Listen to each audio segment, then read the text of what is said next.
ስለ ሦስተኛው የዓለም ጦርነት የተነገረ ትንቢት። በኖርዌይቷ ነቢይት ከ55 ዓመት በፊት አውሮፓውያን ወደ አፍሪካ መሰደድ ይጀምራሉ። ትርጉም የጌታ ባሪያ እንዳለ በስር ነኝ። እንደ ፈረንጆቹ የዘመን አቆጣጠር በ1968 ዓመተ ምህረት ማለትም ከዛሬ 55 ዓመት በፊት በኖርዌይ ቫልድሬስ ትኖር የነበረች አንዲት የ90 ዓመት ነቢይት እናት ከእግዚአብሔር ዘንድ ስለ መጨረሻው ዘመን ራእይ አየች። በአንድ ወቅት እሷ በምትኖርበት ስፍራ አንድ መንፈሳዊ ኮንፈረንስ ተዘጋጅቶ ነበር። በዕለቱ እሷ በምታገለግልበት ፕሮግራም ላይ ወንጌላዊ አማኑኤል ሚኖስ የሚባል የእግዚአብሔር ሰው ተገኝቶ ነበር። ይህቺ በዘመኑ እግዚአብሔር ለታላቅ የወንጌል አገልግሎት ያስነሳት ሴት በዛው በቫልዴሬስ የነበራትን ፕሮግራም አንድ ምሽት እንዳጠናቀቀች ከወንጌላዊ አማኑኤል ሚኖስ ጋር ተገናኝተው ማውጋት ጀመሩ። ይህቺ የኖርዌዥያን ዜግነት የነበራት ነቢይት ወደ ጌታ ከመሄዷ በፊት አንድ መልእክት ለዓለም ሁሉ እንዳላት ለወንጌላዊው ታጫውተዋለች። ወንጌላዊ አማኑኤል ሚኖስም ከነቢይቱ አንደበት የሰማውን ታሪክ ሁሉ በወግ አሰናድቶ ጻፈው። በዛን ዘመን ይህን ታሪክ አሁን በጽሑፍ ለቅቄ ለዓለም ባሰራጨው ማን ይሰማኛል? ደግሞስ የትንቢቱ እውነትነት በምን ሊታወቅ ይችላል? ብሎ በአሮጌ መጽሐፍ መደርደሪያ ውስጥ ከርችሞ አስቀመጠው።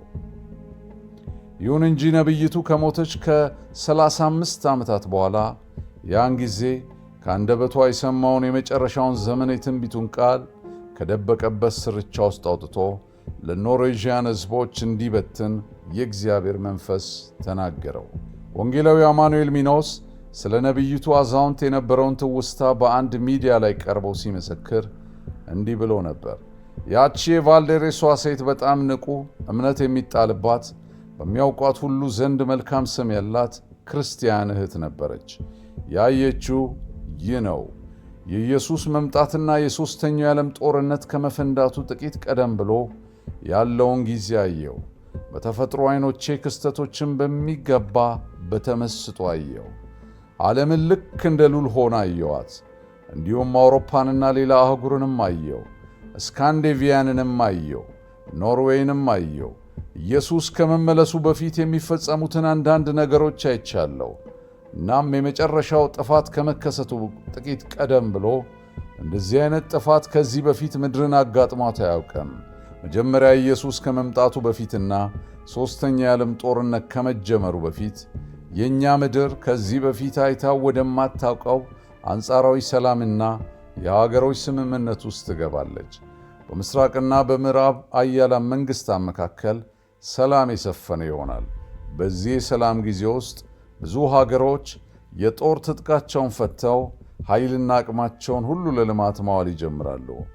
ይሁን እንጂ በዚህ መካከል ከባዱና አስጨናቂው የሦስተኛው የዓለም ጦርነት ሲሆን አይቻለሁ።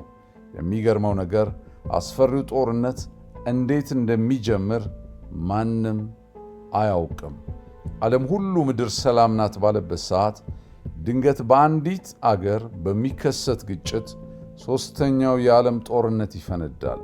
ሦስተኛው የዓለም ጦርነት ከመቀስቀሱ 2 አስርተ ዓመታት በፊት ግን ምድር ላይ ባሉ አብያተ ክርስቲያናት ሁሉ ያልተለመደና እንግዳ የሆነ የወንጌል ኑፋቄ ትምህርት ይስፋፋል።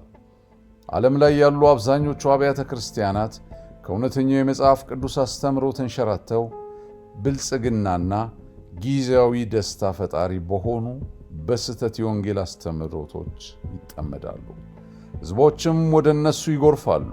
ቀድሞ ይታወቁ የነበሩ ቤተ ክርስቲያናትና የጸሎት ቤቶች ባዶ ይሆናሉ። ሰው የማይገኝባቸው የሙዚየም አዳራሽም ይሆናሉ። አዳዲስ በሚበቅሉ አብያተ ክርስቲያናት ውስጥ ግን ከዚህ በፊት ከለመድነው ስብከት ይልቅ እንግዳ የሆነ ስብከት መሰማት ይጀምራል። ጩኸትና ግርግር ወደሚፈጥሩ ስሜት ቀስቃሽ የሃይማኖት ስብከቶች ክርስቲያኖች ሁሉ መሳብ ይጀምራሉ። የኢየሱስ መስቀል፣ የኢየሱስ ሞት፣ የኢየሱስ ምጽአትና የዘላለም ሕይወት የሚባሉ ስብከቶች እንደ ኋላ ቀር የሃይማኖት ስብከቶች መቆጠር ይጀምራሉ። ከዛ ይልቅ የቤተ ክርስቲያን የስብከት አቅጣጫ ከስነ ጥበብ፣ ከስነ አእምሮና ከፍልስፍና ጋር ተዳቅሎ ሌላ ቅርጽና ይዘት ይዞ ብቅ ማለት ይጀምራል። በአዲስ የክርስትና ዘዬ የተገለጡ ሰባኪዎች በየስፍራው ብቅ ማለት ይጀምራሉ።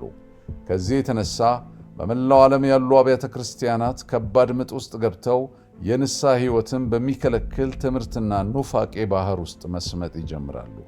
ተቃራኒ ጾታ ክርስቲያኖች ሳይጋቡ አብረው መኖርን እንደ ቀላል ልማድ ማድረግ ይጀምራሉ። ሦስተኛው የዓለም ጦርነት ከመከሰቱ በፊት በቴሌቪዥን የሚታዩ ምስሎች፣ ፊልሞች በሙሉ የሰው ልጅ እርስ በርሱ ሲገዳደል፣ ሲበላላና ሲጨራረስ ማሳየት ይጀምራሉ። ብዙ ሰዎችም በቴሌቪዥን መስኮት ላይ ያዩትን ነገር በየአካባቢያቸው ሲተገብሩ ይስተዋላሉ። ለቁጥር እጅግ በሚያዳግቱ የቴሌቪዥን ቻናሎች ምድር ትሞላለች። አሁን በኔ ዘመን ብርቅ የሆነው የቴሌቪዥን ቻናል ልክ እንደ ራዲዮ ጣቢያ በምድር አጽናፍ ሁሉ ይሞላል። የወሲብ ትዕይንቶች፣ አሰቃቂ ግድያዎችን ወጣቶች በየቤቶቻቸው ተቀምጠው እንደ ቀላል የባህል ልምድ መመልከት ይጀምራሉ።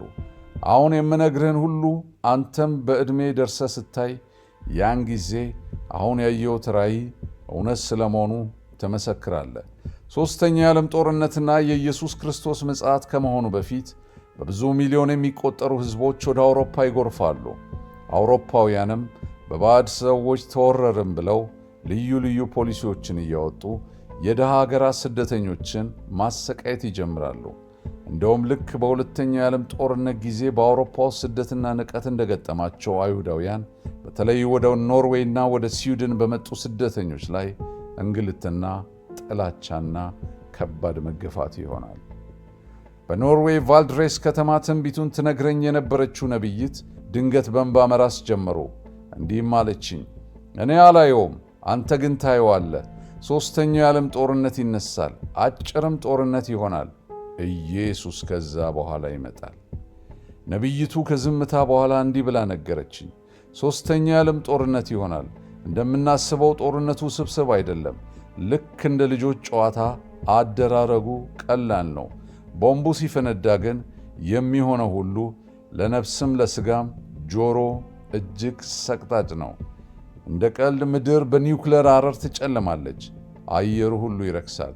ሰው ሁሉ አምላክ በቸርነቱ የሰጠውን አየር መሳብ ያቅተዋል። ብዙ አህጉራት አሜሪካንንም ጨምሮ በመርዛማው አየር ይበከላሉ። የነ ጃፓን፣ የነ አውስትራሊያና ሌሎች ሀብታም ሀገራት የውሃ ንፍቀ ክበባቸው ሁሉ ሳይቀር በገዳይ መርዝ የተሞላ ይሆናል።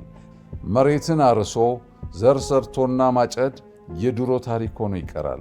ከሞት የተረፉ አውሮፓውያን ወደ ድሃ ሀገራት ይሸሻሉ፣ ለመሰደድም ይሞክራሉ። እነሱ ግን በአውሮፓውያን የደረሰባቸውን የዘመናት ጭቆናና መከራ ያስታውሱና እነሱም በተራቸው እጅግ ይከፉባቸዋል። አንድ ነገር ብቻ አርግልኝ እባክህን፣ ይህን የትንቢት ቃል ተይበህ በትንልኝ። ራእዩን ያየሁት በቀጥታ ከሠራዊት ጌታ ከእግዚአብሔር ዘንድ ነው። ለካ መጽሐፍ ቅዱስ ላይ ያለው ቃል ሁሉም ሊፈጸም ግድ ነው። ጌታ ኢየሱስን እንደ ግል አዳኙ የተቀበለና ኃጢአቱ የተሰረየለት ከዛም በቀሪ ዘመኑ ቃሉ እንደሚለው እየኖረ ያለ ሰው እንዴት ምስጉን ነው!